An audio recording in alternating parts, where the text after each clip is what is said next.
அன்பார்ந்த தென்னை விவசாயிகளை, இந்த மாதிரி சாறு வடிகிறதுக்கு ஒரு நல்ல எப்படி இதை சுத்தம் செஞ்சு இந்த மரத்தை படாமல் இருக்கிறதுக்காண்டி என்ன செய்யணும்னு நான் ஒரு மரத்தில் டெஸ்ட் பண்ணி பார்த்தேன். அந்த மரம் இப்போ கொஞ்சம் நல்லா காய்ப்பு திறனுக்கு வந்துட்டு. இதை எப்படி செஞ்சேன்னாக்க உங்கள்கிட்ட சொல்கிறேன். இதுக்கு முன்னாடி உள்ள மரம்லாம் எப்படின்னா பட்டு போயிடுச்சு நிறையா. அதை கொஞ்சம் பார்த்துக்கிடுங்க எப்படின்னு. அதே அந்த மரத்தையும் காட்டுறேன், பட்ட மரத்தையெல்லாம். ஒரு மரம் இல்லை, 2-3 மரம், நிறைய மரம் போயிட்டு நம்மளதில். அதான் இப்போ நான் வேறு ஒரு மரத்தில் டெஸ்ட் பண்ணி பார்த்தேன் எப்படி செய்யணும்னுட்டு. அவங்களுக்கு நான் காட்டுறேன் எப்படி செய்யணும்னுட்டு. கொஞ்சம் இது பண்ணிக்க ஆஃப் பண்ணிக்க.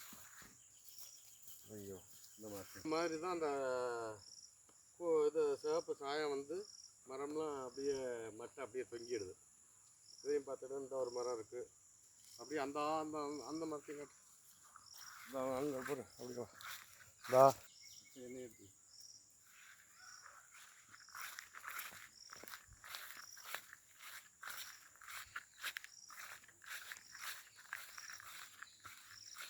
இந்த ஒரு மரம் இருக்குது.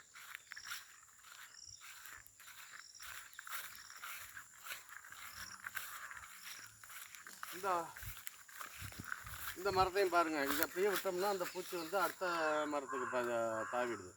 அதனால் இதை நான் மட்டையை போட்டு கொளுத்தி வச்சுருக்கேன். இதை இப்போ சேசிப்பி வச்சு பேக்கணும். சேர்த்துட்டு அடுத்த அப்படியே இருந்துச்சு. கிட்டத்தட்ட 40-50 பூன் வண்டு மாதிரி வெள்ளை பூச்சியாக எடுத்தோம்.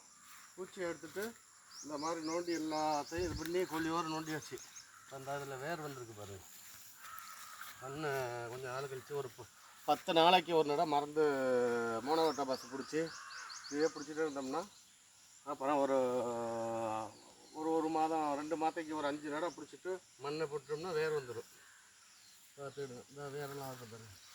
வேர் இப்போ காய்ப்புக்கு வந்துட்டு இது கோழியோரம் நல்லா உள்ளறி மண் அடிச்சுட்டு வேர் பிடிச்சி மரத்தை காட்டி மரத்தில் இப்போ இந்த தேங்காயெல்லாம் போட்டிருக்கேன்.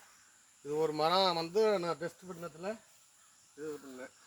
அது மாதிரி எது இருந்துச்சுன்னா நான் சொல்கிறபடி இது பண்ணி மண் அடிச்சுடுங்க. ஒரு 50 நாளைக்கு 10 நாளைக்கு ஒன்று மோனோவட்டா பாஸ் ஃபுல்லாக பிடிச்சி 50 நாள் கழித்து இதை மண்ணை வெட்டி எது வரையும் நோண்டி இருக்கீங்களோ அது வரையும் இருந்துடுங்க.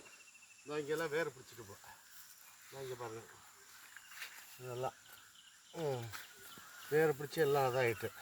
அதனால் இதே மாதிரி பண்ணிவிடுங்க. நான் இப்போ இந்த ஒரு மரம் இன்னொரு மரத்தை நோண்டி இது பண்ணிகிட்டு இருக்கேன். நான் அதை உளி வச்சு செதுக்கிட்டு இருக்கிறேன். அதில் மோனோவட்டா பாஸ் அடித்து திரும்ப போயிடணும். இந்த இது கொஞ்சம் நம்மளுக்கு தான் தெரியுது. இந்த மரம் ஃபுல்லாக ஒரு 38-40 பூச்சிக்கிட்டே எடுத்தாச்சு. இப்போ பாருங்கள், தென்னை காய்ப்பை காட்டாமல் இதை தான் ஆகிட்டுப்பா. வேறு விட்டு எல்லாம் செட் ஆகிட்டு. இது மண்ணெல்லாம் இங்கே முன்னே எடுத்துட்டியா, இந்த மண்ணெல்லாம் இங்கே நிற்கலை. அச்சு அடித்து மண்ணை போட்டு மூடி கட்டி வச்சோம், சாக்கை வச்சு. பார்த்துக்கிடுங்க. எல்லாம் அச்சு அடித்து கொல்லியோரம் அச்சு அடித்து அதில் மண்ணை சேர்த்து வச்சு இது பண்ணி வச்சுது. எல்லாம் கொல்லியோரம் வேறு பிடிச்சிட்டு பார்த்துக்கிடுங்க.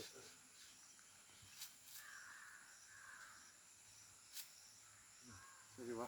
அடுத்து அந்த கடல் பேர்ந்துருந்தாக்கா தென்னை மட்டையை நெருப்பு வச்சு கொளுத்திக்கிட்டு கோழியோரம் அனலை காட்டிடுவோம். காட்டிட்டீங்கன்னா அந்த மரம் அந்த பூச்சி ஏறுறது கொஞ்சம் தடுத்துருக்கு. இங்கே கொஞ்சம் இதாக இருக்குது. இது வேரெல்லாம் இதனால் அரைக்கலாம். இந்த அங்கெல்லாம் பரட்ட மாதிரி இருக்குது பாருங்க. இதுலேயே இந்த வழியாக பூச்சி போயிடுது. பூச்சி போய் தான் அந்த மரம் விழுந்தது. அதை பார்த்துடுங்க. கொஞ்சம் அந்த மரமும் நல்லா இருக்குது. இதை வச்சு புளியை வச்சு வெட்டிக்கிட்டு இங்கே பூச்சி இருந்துச்சு. அப்படியே அனலை வச்சு மட்டையை வச்சு கொளுத்திக்கிட்டு காட்டினேன். காட்டி எல்லாம் ரெடி ஆகிட்டு ஒரு இப்போ இருக்குது. எல்லாம் அது மாதிரி சாறு வடிஞ்சுது. இப்போ தான் இதை இது பண்ணி வச்சுருக்கேன் பாருங்கள். இதை இப்போ இந்த மோனோவட்டா பஸ் கலந்து வச்சுருக்கேன். ஊற்றிட்டு 10 நாளைக்கு ஒரு நேரம் ப்ரே பண்ணிட்டாலும் சரி, அதை அப்படியே ஊற்றினாலும் சரி. இதை வச்சு கொஞ்சம் எது வரையும் கருப்பு இருக்கோ அது வரையும் எடுத்துருங்க. இதெல்லாம் நிறைய பயங்கர நாட்டமாக இருக்குது உள்ளரி. நான் இங்கே பாருங்கள் எப்படி இருக்கு நாத்தடி. அந்த மாதிரி பார்த்துக்க என்ன பார்த்து எடுங்க. இந்த கருப்பு இருக்கிற வரையும் எடுத்துருங்க. இந்த வெள்ளையாக இருக்குல்ல அதை வரையும் நோண்டி எடுத்துகிட்டு ஒரு 10 நாளைக்கு ஒரு நட மோனோவட்டா பாஸை ஃபுல்லாக ஸ்ப்ரே பண்ணிவிட்டுருங்க. ஒரு ஒரு 30 மில்லி போட்டுட்டு ஒரு டேங்கில் ஒரு 5 லிட்டரில் கலந்து அப்படியே இந்த இது மாதிரி மரத்துக்கெல்லாம் அடிச்சுட்டுருவோம். இப்போ நான் வெள்ளையாக இதெல்லாம் நோண்டி எடுக்க போகிறேன்.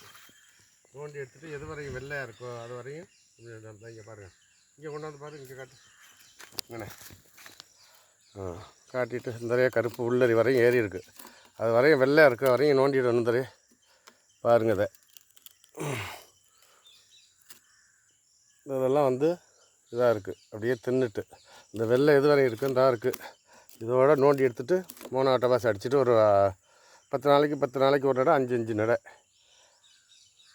5 வாட்டி அடிங்க 50 நாளைக்கு. அப்புறமா மண்ணை மூடிட்டுருங்க. மண்ணை மூடிட்டுனா வேறு பாட்டுக்கும் இறங்கிடும். அப்புறம் பார்த்திங்கன்னா அந்த மரம் பொழைச்சிடும். அதே மாதிரி காய்ப்பு திறனுக்கு வந்துடும். பார்த்துடு, நான் அந்த இதில் செஞ்சு பார்த்ததுனால சொல்கிறேன். உங்களுக்கு விருப்பம் இருந்தால் செய்யுங்க, இல்லைன்னா விட்டுருங்க. என்னோடய இதில் அந்த மரம் கொஞ்சம் இது பண்ணியாச்சு, அதனால் நான் செஞ்சிட்ருக்கேன். இப்போ நான் 4-5 மரம் போயிடுச்சு என்னதில். தென்னை மரம்லாம் பாருங்கள், நான் வெள்ளையாவது பாருங்கள், அதோடு விட்டுருங்க. விட்டுட்டு இந்த இதெல்லாம் அந்த இதெல்லாம் வந்து நம்மளுக்கு புற்றுநோய் மாதிரி உள்ளது. இந்த செல்லெல்லாம் அப்படியே அடிச்சு அப்படியே மரத்தை காலி பண்ணி கீழே விழுந்துடும். அப்புறம் இதான் தண்ணி மாதிரி வருது.